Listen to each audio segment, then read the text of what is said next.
Well, welcome to the Hamilton County broadcast of David Sharpe, Coach David Sharpe Coaching Show. Welcome, Coach. Thank you, Perry. Good to see you, as always. Good seeing you.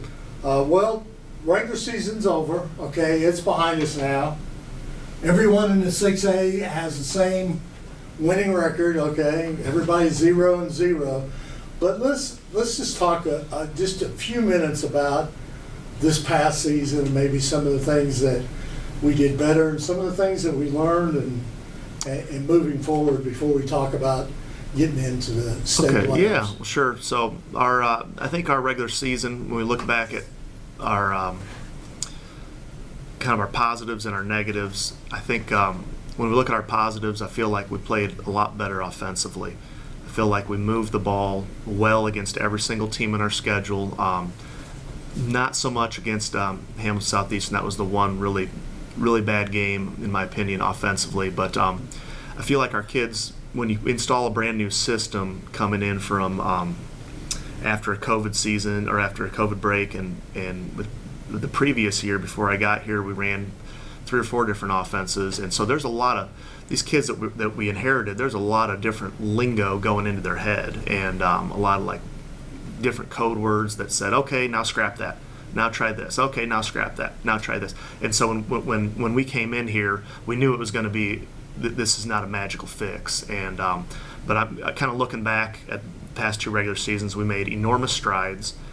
We feel like our kids are very, very, very comfortable knowing all of our tags, code words, the wrinkles that we want to do, what we like against certain fronts, against certain rotations, against certain ways that people like to play us. And I think you kind of judge when you're looking at when you're teaching something, how well can a kid teach this to somebody else. And I felt like the first year in, it was kind of, they were like, okay, we'll do what you tell us to do because you're the boss, or you're the coach. And now I feel like they can teach exactly what we want, and they know why we want to run, and they know what our philosophy is. And I think that kind of transpired, and we're able to move the ball much better this season.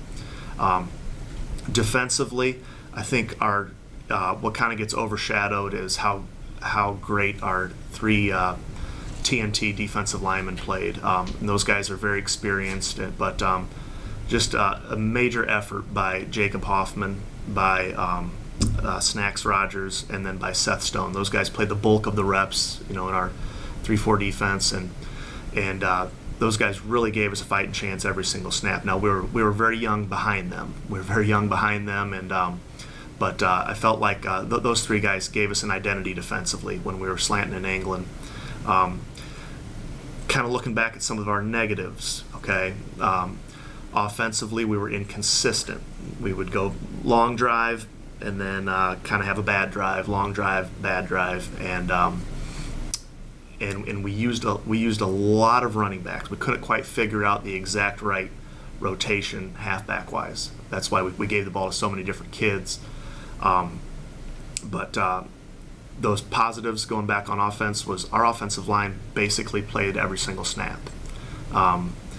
Gage Rinn and Nathaniel Ham played the center spot, okay, and then Jacob Etchison and Jacob Long both played the guards at basically every single snap. Blake Cole rotated in a little bit before he got hurt, and then our tackles Aaron Williams and Ben Decker basically played every single snap, and then Drew Page and Ransom McDermott, our tight ends, played every single snap. So it's like we remained very healthy for as physical as we play.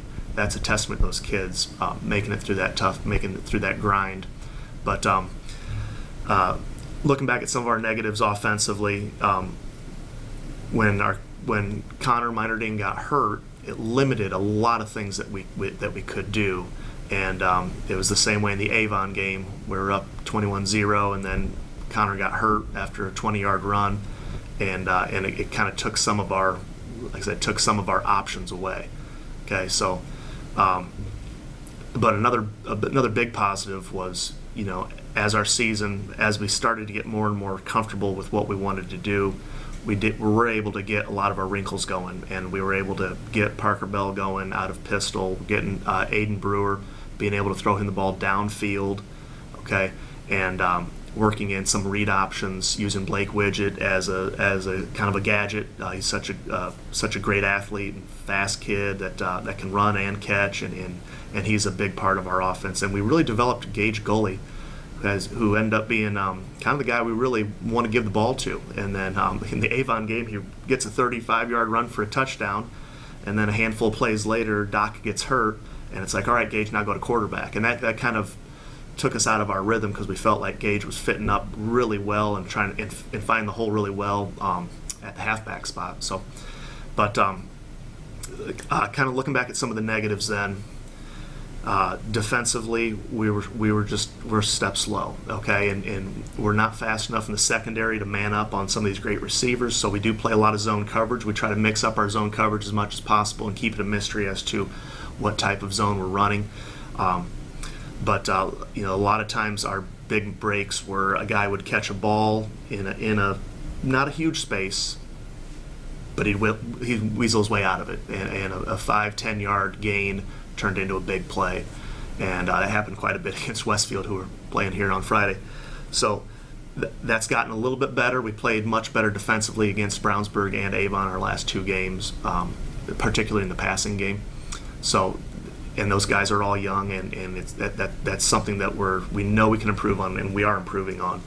But the big negative on our season, I really feel like we could have won 2 or 3 more games if we'd have kicked the ball a little bit better. And Coach Graham and Coach Wyatt work with our kickers, and they do a wonderful job. And we've used a lot of different kids at kickoff and PAT and punt, and we put a lot of time into it, and it really cost us, compared to last year when we had Great Addison. I mean, it cost us 100 to 150 yards of field position every single game. So it's like, man, if we could have deleted 100 yards of offense off the opposition, or added 100 yards of offense to our offense, or 50 and 50, it's like we probably win 2 or 3 of those closer games. And there's no excuses to that, but it's like, man, we got to just keep finding ways to be more creative on special teams, to utilize what we have, and to cover those kicks, and to be able to punt the ball for a 30-yard net average at least, and that's a big focus going forward as we head into sectionals, and as we head into the off season eventually. We got to get better kicking the ball. Absolutely, because in last season, during last season, we had a lot of woes, but the one area you didn't have was in your kicking game, just like you said. Mm-hmm. So, to develop that, and then this year you had to put a lot of time in that kicking game, which you haven't had to do. Right, and we're getting better at it. It's just like with our defensive secondary, just like with our running backs, we got freshmen and sophomores as our kickers, and Carson Mertens and Jack Letourneau they're going to be good. They're going to be good, but freshmen, sophomores at the varsity level, usually it takes a year to get there, and they're going to get faster and stronger, and their legs are going to get more accurate and that sort of thing, and we're gonna be a lot better next year in that aspect of the game. Yeah, because I don't think sometimes people don't realize that when you're talking about playing freshmen and sophomores in a 6A football programs and the competition we play all the time, that's a big step. I mean, you're stepping from 8th grade football to a freshman. That's a huge step for anybody, even the gifted athletes. Very, very much so. And as I get to head into what'll be our 3rd year here, this coming off season, it's like we just know the kids so much better. Like, we know what they can and can't do. The freshmen and the sophomores. Like, our freshmen had a dramatic come from behind victory against Avon on the last second. It was awesome. And to beat Avon, I think it was like 33-32, a real wild one. And that clinched them a winning record. So we've had back-to-back freshman classes with winning records that have bought in. And as these kids get older into their sophomore and junior seasons next year, we're not going to let anybody slip through the cracks. And I don't ever want to play this many sophomores, believe me. But I think now that we know the kids, from here on out, it's going to be a top-heavy senior with a few juniors, but mostly we got to get these senior classes to stick together and to hang in there and to start 15, 16, 17 seniors like the rest of the schools in our league usually do. That's how you get good. You got to play grown men, and when you're 18 years old in October and November, that's a huge advantage. So the development continues. I'm proud of our coaches, the way that we raise these kids from 14, 15, 16 and build them up to have an impactful senior year. Well, that's good, Coach. Well, let's move on, because playoff times are here right now, and you'll hear all around the state when anybody talks about sectionals, they always talk about this sectional here in Hamilton County and how tough it is. And there's 4 great teams in this 6A sectional. We happened to draw Westfield, and we lost on Westfield 42-15 earlier in the season, okay? And I truly believe we're a different football team than we were then. So let's talk about how you handle, because we lost 42-15 early, so how do we go about convincing our young men that we're prepared? Yeah, we look at the positives. So I just talked about defensively. They had a couple of what could have been 5-yard gains that turned into like 60 or 70-yard gains, and they just big played us, and they didn't really have the ball that much in the first half. We dominated the time of possession, which is nice, but that doesn't always translate to success. And we look back at our first 2 series. Our first series went 3 and out. They blocked a punt touchdown, and it was like, okay, here we go. Second series, we moved the ball a little bit, had a penalty on 4th and 1 or 2. I think it was 4th and 2. And we decided to end up punting, and then they scored. So it was like, but after that, we make it 14-7 with about 6 or 7 minutes left in before halftime. And if we can start the game like that, and we had a good start against Avon. We're up 21-0, yeah. And so the getting off to a good start has been emphasized. It paid off. We just didn't finish that game, obviously, but. They know what we want to do, and we know what they want to do. They are quick strike. I don't even know where to begin talking about how to defend them with all the weapons they have. I mean, who do you take away? Because all those guys, every one of those receivers can score. And obviously, both tailbacks they bring in, Hauser and Hatchett, and then you still have Maximus who can run the ball as well. And obviously, he's throwing with such precision this season. So we've got to keep them in front of us. We've got to force them to make a mistake. We're finally able to force a turnover with Avon, and we know it's going to be a handful, but we got to play better defensively, okay?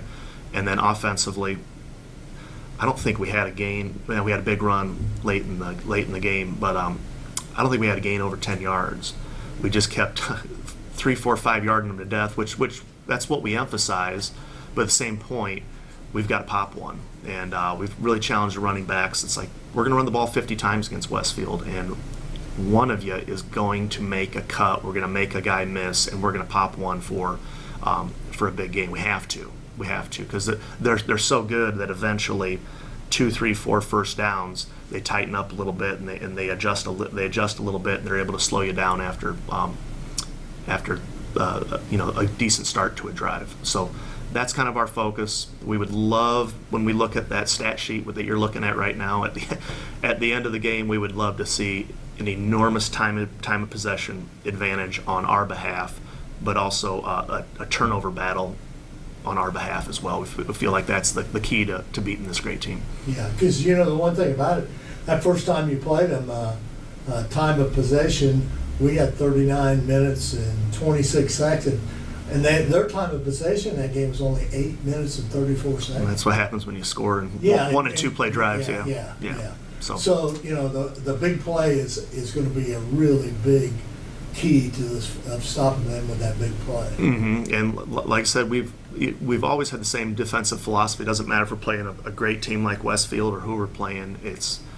We want to make them earn it, and we know we're going to get tremendous defensive line play. We're going to be those 3 guys that I mentioned. They're going to be scrapping and fighting, and if they get that 5-yard gain, they got to go down. They have to go down, and we have to make them go 10 plays, 80 yards, just like how they're going to try to make us go 10 or 15 plays, 80 yards. Absolutely. Well, Coach, this Friday night we'll be at Beaver Material Field for one more time. At least we get to play on the old field one more time here in the playoffs. And Hamilton County TV, I'll be there along with Craig Atkins, and we'll be broadcasting the game live from Beaver Material Field. And I wish you the best of luck this week, and hopefully we can get a win.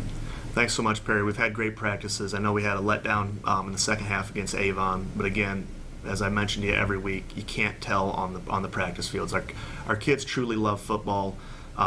They don't get too disappointed about it.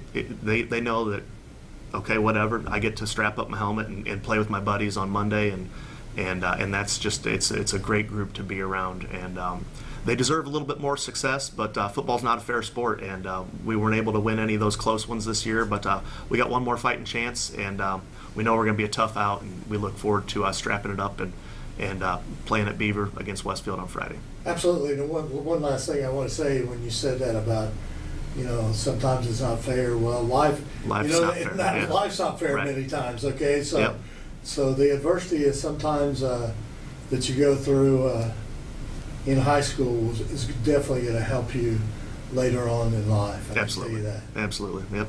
Well, thanks a lot, Coach. Appreciate it. Thank you, Perry.